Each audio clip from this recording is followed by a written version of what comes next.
Jacob was wandering through the region of Haran. He stopped at a well and met a girl named Rachel. Immediately he knew she had to be his.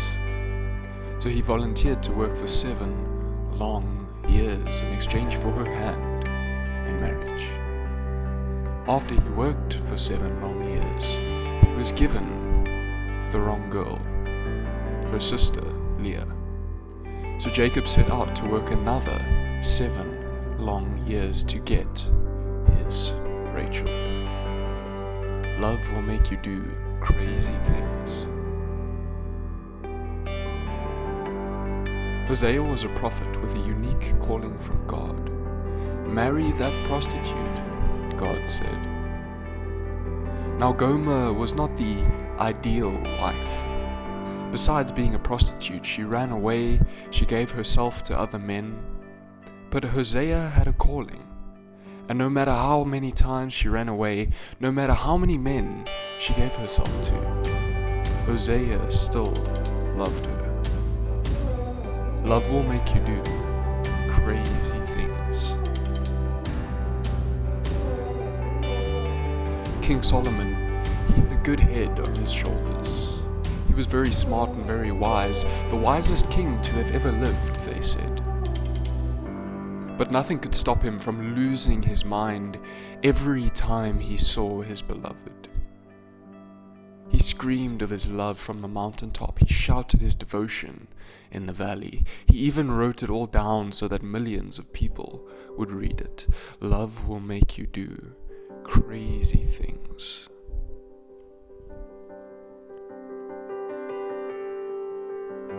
So it's no wonder the Bible calls us the bride of Christ.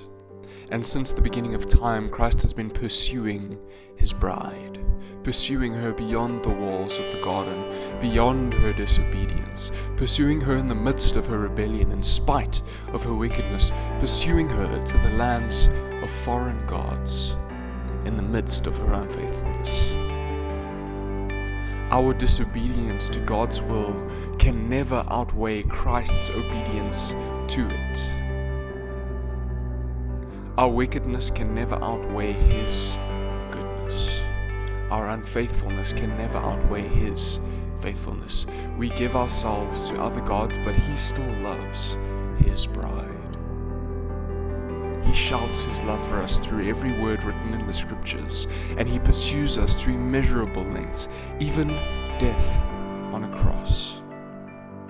And with Christ, it isn't until death do us part. It is only in death that we have the assurance that we will never part from him, and we will spend eternity together. Christ is God's revelation to us, his nature and being personified for us to see. He wants nothing more than intimacy with us, to exist in closeness together.